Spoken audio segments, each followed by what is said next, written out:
Today, I'm going to show you how to do an inspection of MacDill Express's gas systems. Here's your agenda for what we're going to be looking at.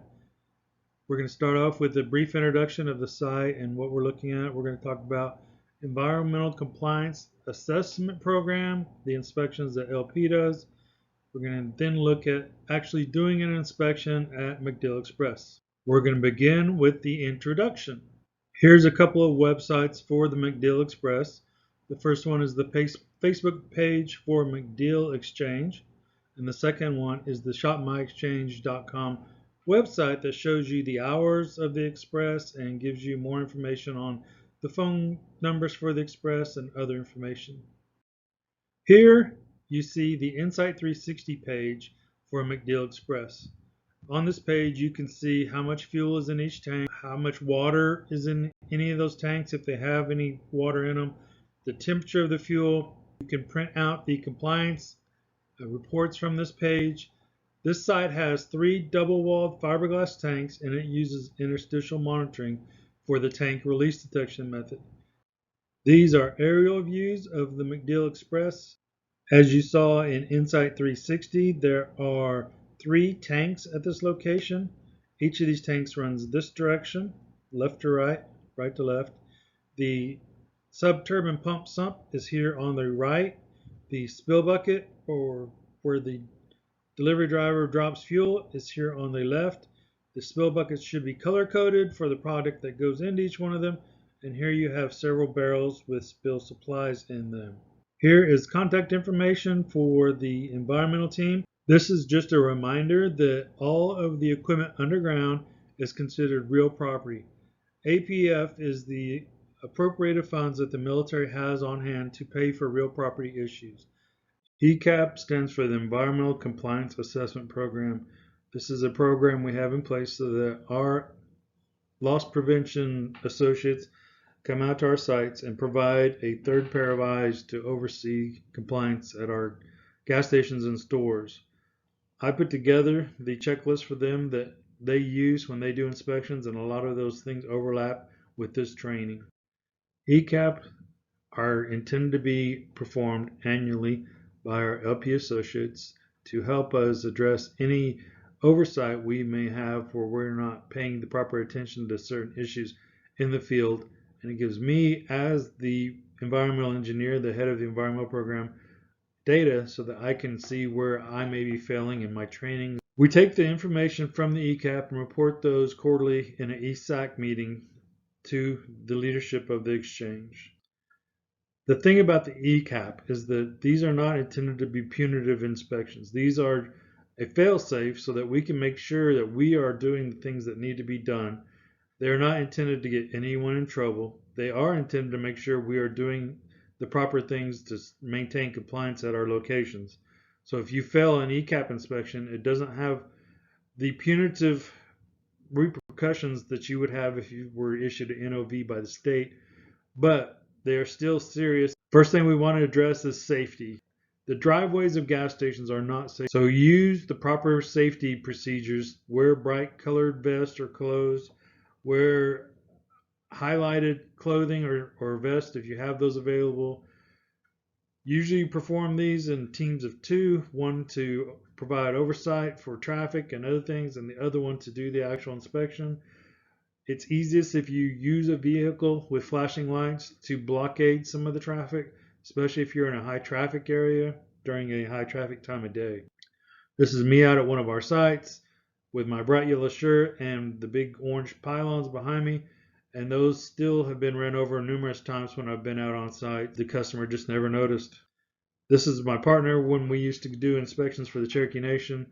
He actually dislocated his shoulder lifting one of these heavy manhole covers, so be aware that some of these can be extremely heavy and very cumbersome. My recommendation is to do your inspections in the tank pit area whenever a delivery driver has finished doing their delivery and are packing up, so that you can then look in the spill buckets and make sure there's no product left in them, and you have the added safety of having a big old semi there with all his safety gear set up so that it can protect you from being ran over. Now we're going to go a little bit into the inspections that we're talking about in the first place. We're not covering external inspections from the state or federals. We're talking about inspections that should be done by associates at each gas station. The first thing we have in place to help each site do their inspections is our fuel system checklist poster.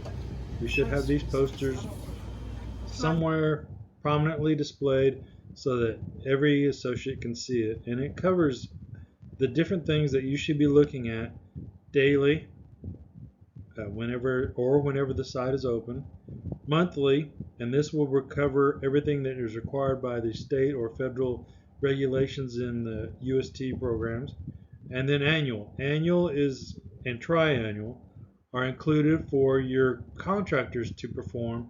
We ask you to advise the installation when these are due, because these annual and triannual inspections should be paid for by APF funds, or the military should pay for these and contract these out.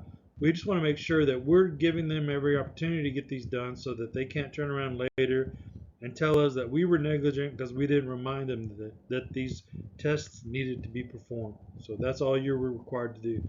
And on the daily, if your site operates unmanned, every time you get a delivery, you should go out and do an inspection of the site, just the basics, the spill buckets, the dispensers, make sure everything's in working order while you're over there opening the lids for the delivery driver.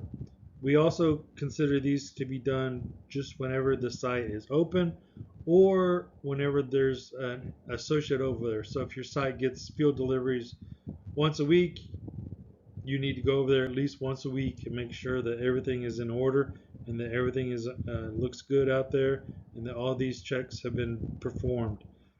So at least once a week, but we prefer them to be done daily or every time you get a delivery. And we have checklists for all of these inspections. These checklists should coincide or match up with the posters that we looked at just a second ago.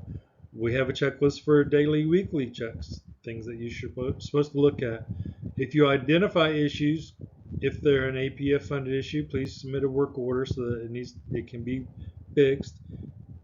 Monthly, you need to do the things that are required by the state to be performed. That would include looking through all your equipment, make sure the VDR doesn't have any alarms, that you've printed all your release detection compliance reports and that they've been placed in your binders, that you've completed all your checklists and those are in the binders. And then annually, the one thing you need to do annually is make sure you have 12 months worth of release detection records, and all of your monthly reports are organized in your binders for every year, so at least you have the last 12 months of those. Otherwise, the annual is expected to be done by a technician contracted by the installation, and then we have our ECAP inspections by LP every year. LP will come out and look at your sites for you. This is how a customer would get fuel at one of our gas stations. Pull up to the pump, I call it the dispenser, activate the dispenser with your credit card or your mobile app.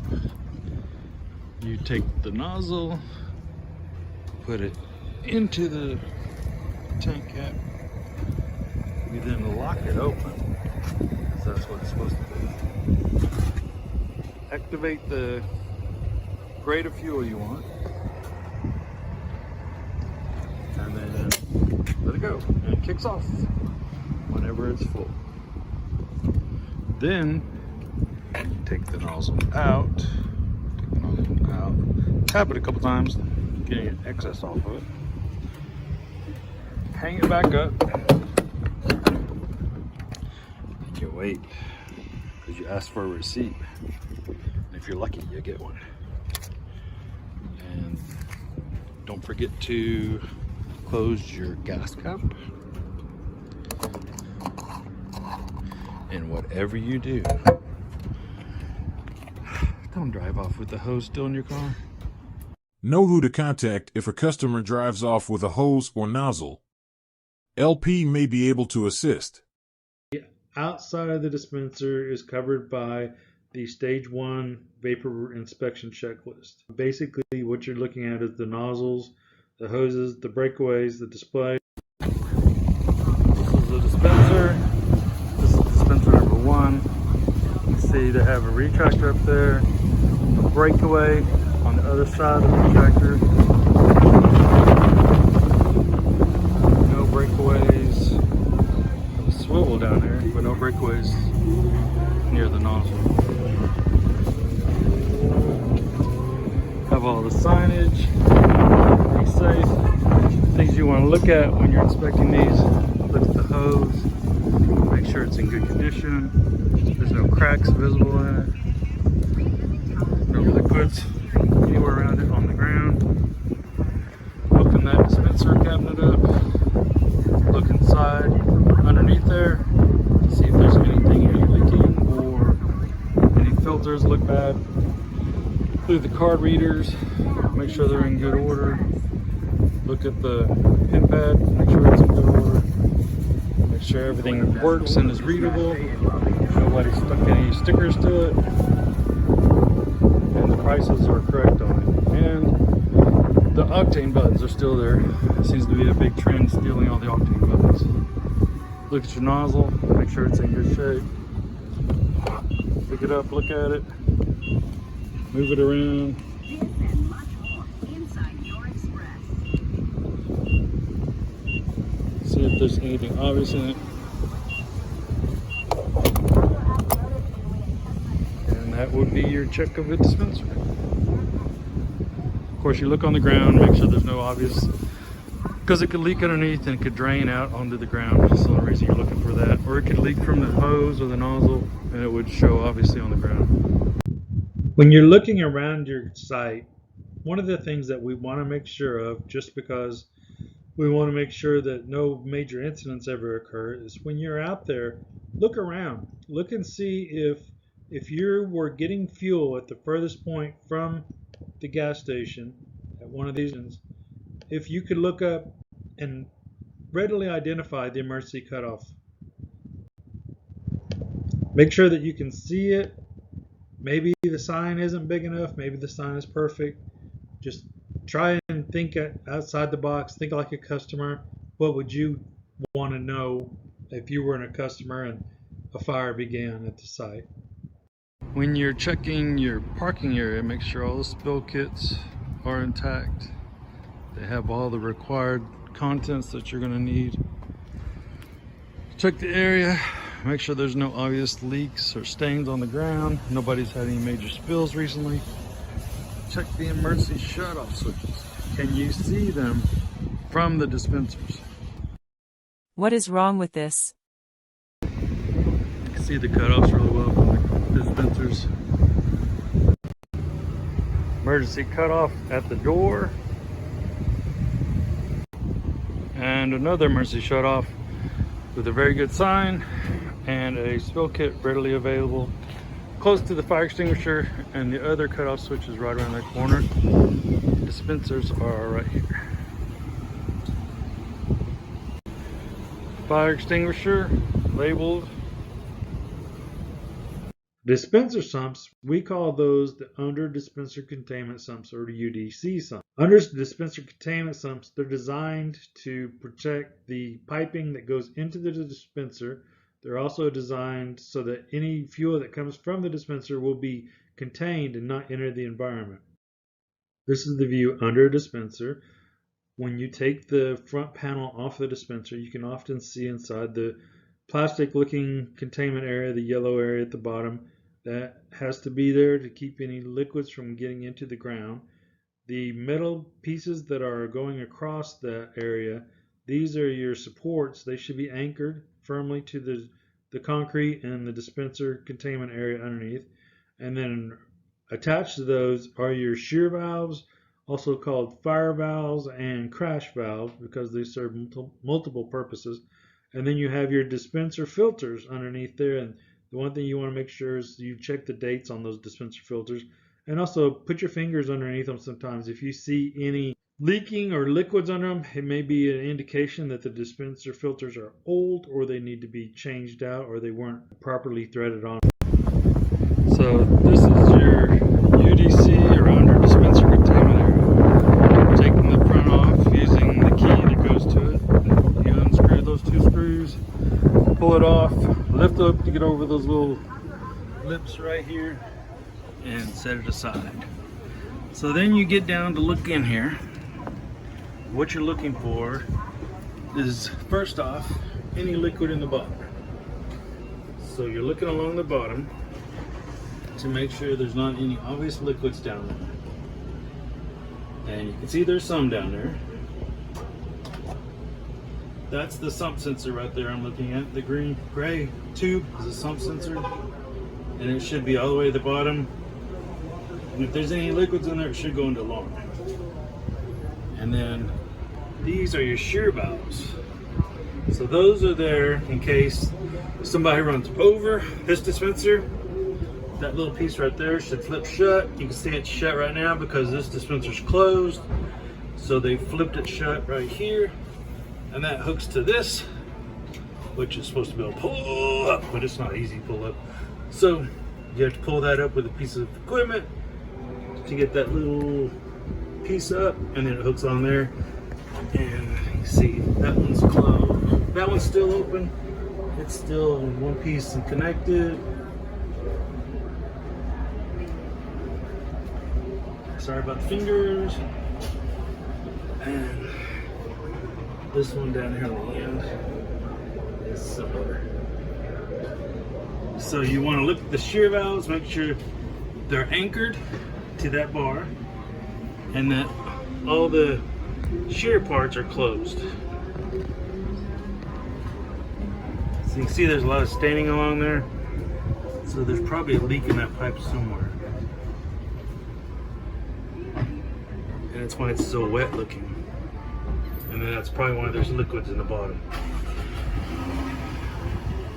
But this dispenser's got issues. It's closed off right now because the customer's reported it keeps shutting off. So that's what you're looking for underneath the dispenser containment area. In this section, we're going to discuss the tank pit and the tank pit area. The tank pit is the area directly above your tank.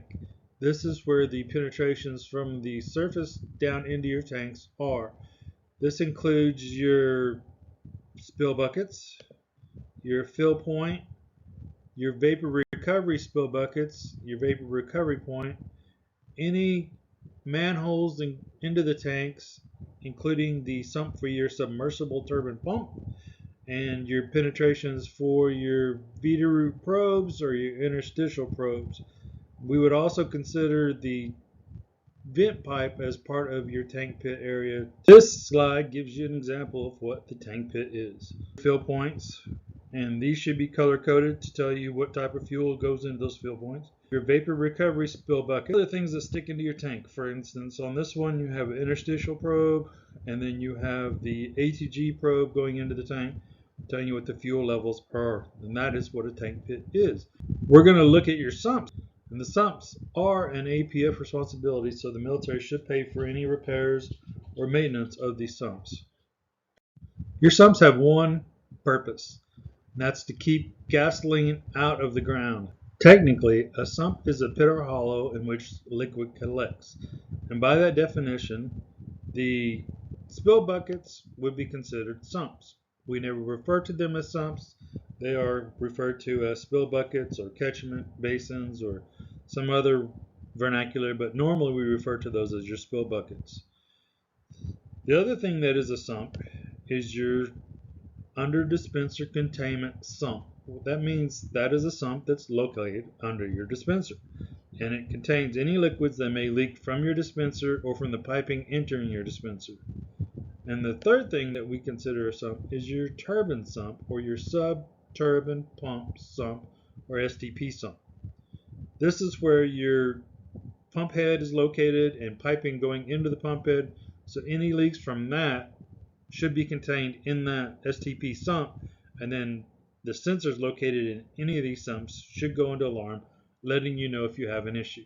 Your UDC sumps, they are there to provide access to any of the equipment under the dispenser and to contain any liquids that would leak from the dispenser or any groundwater trying to get under the dispenser. Your sub-turbine pumps, those are your STP sumps. They're there to provide access to the sub-pump area and to contain any liquids that may go into that area. If you need additional information on sumps or spill buckets, this is the EPA website where you can go to get any kind of information, any kind of checklist. It's 18 pages long and it can tell you all about sumps and spill buckets. The spill buckets and the tank pit are very well labeled.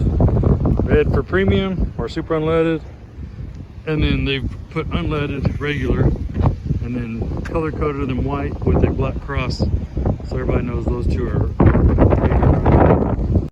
Next, we're going to talk about spill buckets.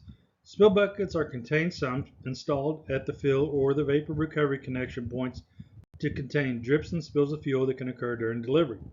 Spill buckets are located where the delivery driver connects the product and or the vapor recovery hoses to the tank.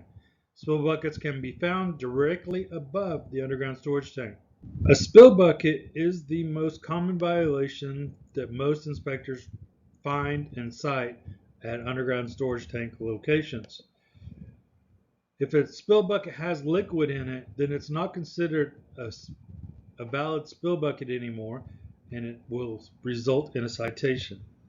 You need to make sure you clean these spill buckets out, particularly before and after a delivery driver drops fuel. The most obvious thing is you have to keep your spill buckets clean. Keep your water, dirt, fuel out of these. Make sure they stay locked. The reason we lock our spill buckets is not so much as a theft deterrent as to make sure that we are on hand whenever the delivery driver drops fuel or locks the fill cap back. You also need to look down your spill bucket through the fill pipe and make sure there's no obstacles in your fill pipe. On the right, you'll see a stick inside a fill pipe. Sometimes delivery drivers will shove these down fill pipes, and the mistaken belief that having that stick in there will keep the flapper valve from activating and make their drops go faster.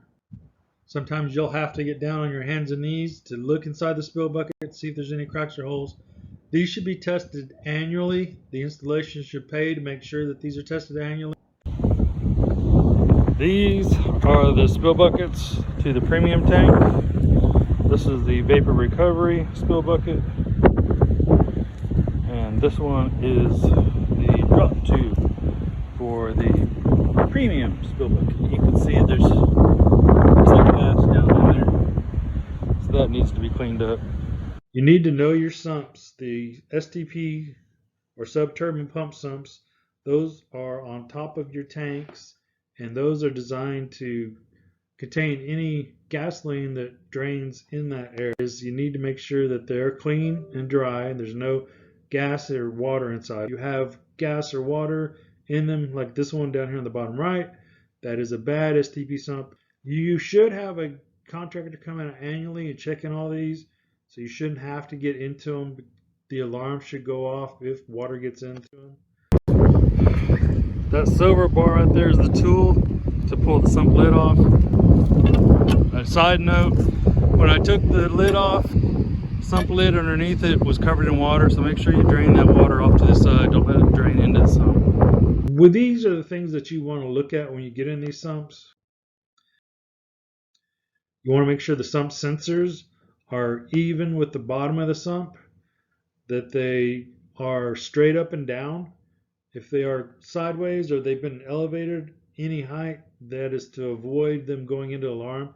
And we see that, I saw that at Patrick Express and MacDill Express. Can be raised because they're trying to avoid some type of alarm. This is what you see often at sites where they've raised the sump sensors. They will bend it so that the sump sensor is raised up above the bottom of the sump and doesn't touch the bottom of the sump anymore. There's four containers at the end of this.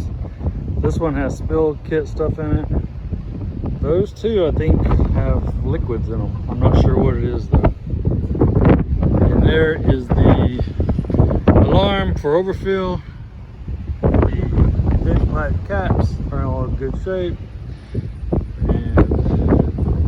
The silence button for shutting off the overfill alarm. Do you know where your checklist poster is? Do you know how it correlates to your daily, 30-day, and annual checklists? Are your binders easy to find? What if the inspector showed up on the manager's day off? We're going to go inside and look at record keeping now. The first thing you want to do is find your fuel system checklist. Make sure those are displayed prominently. That's a good thing for our sites to have them displayed well, and for inspectors to see them when they arrive at our sites to know we take these things serious. We use a 3-binder system. Most of the records the inspector needs are in binder 2. Insight 360 is really important for your record keeping.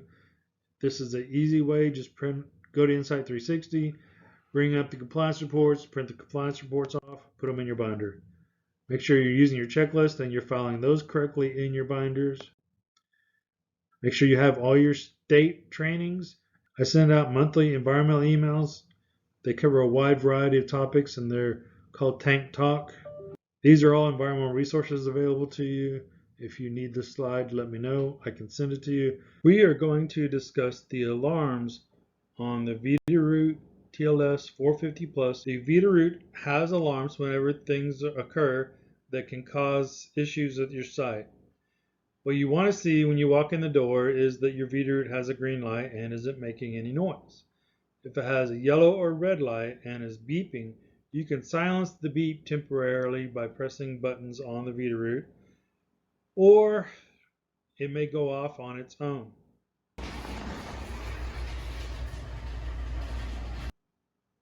When you have an alarm, your readout on the ATG will look something similar to The one of Veeder-Root these. has a It'll have touch a red screen to strip at the top, navigate. and it will Look in the help guide identify for what the assistance. issue is going on at your site. If you have an alarm and you don't understand what the alarm means, you can look it up either through the Quick Help Guide, often located at the end of the automatic tank gauge, or you can follow the link that is in this video, underneath this video, for the Veeder-Root Quick Help Guides. What this video is intended to do is tell you all about alarm management at the Express locations with Veeder-Root TLS 450 Plus. Quick note before we get into the management process for alarms: don't ignore Veeder-Root's calls, and always be aware of your local alarm response procedures. Have the contact information for your POCs on the installation, your tanks POC, your compliance POC, your emergency POCs. Make sure you know where all those are in case a situation arises where you need them quickly. What happens is an alarm activates. The Veeder-Root analyst that is monitoring the Veeder-Root ATG reacts to this alarm. First thing they will try to do is remotely fix the issue. Oftentimes, they can fix this issue without ever letting you know that there was an issue. But if they can't, then they have to start notifying the manager at the site.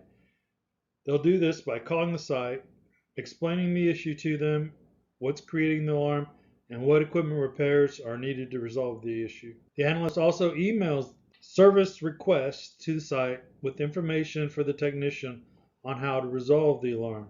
What you have to do as the manager is submit a work order to the installation and FMO. You can either copy the service request or forward the service request to them. It should tell them the information on what needs to be fixed or repaired.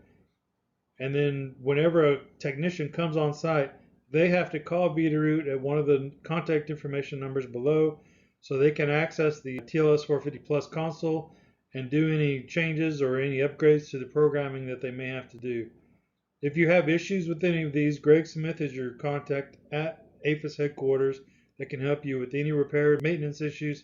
He knows a lot of the contractors out in the field if you're having trouble finding a contractor. He also knows what these services that they provide should cost you, so he's always a really good resource for working with the contractors. Veeder-Root, they monitor your TLS 450 pluses all the time, 24/7. There's somebody at Veeder-Root that is watching your gauges or reacting if there are any alarms from your gauges. They can resolve about 75 to 80% of the alarms that occur through your gauge remotely, so you would never even be aware that those alarms occurred. But if you need to react to an alarm, contact you at the site. They'll send a service request notification, and then you submit your work order. This is what it looks like on a service request: the date that it was issued, There's a link for you to click to confirm that you've received that service request.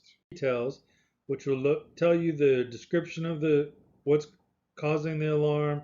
It'll also give you below that the reported issues. So in this instance, it's an alarm. The sensor in the piping sump says that right over here, sensor fuel alarm, piping sump. It tells you the location, which is the unloaded 2 sub-turbine pump sump. And then it tells you to call Veeder-Root whenever you have resolved this, and it gives you a phone number and the buttons to push to follow up on that. On the second page of the service request, you will see the notify box. Under that box, it tells you that this is only a request to be sent to the exchange associate to submit a work order to the installation, and then forward or copy your service request in the work order. And then it provides instructions to the technician when they arrive on site, how to call Veeder-Root and what they need to do when they come on site. Most of your alarms are going to require installation or repair them. Veeder-Root monitors all TLS 450 Plus automatic tank gauges remotely. Any environmental compliance alarms have to be reported to the tank's POC for your installation. Finally, this is your environmental team. Greg Smith is your repairs and maintenance person. I mentioned him earlier.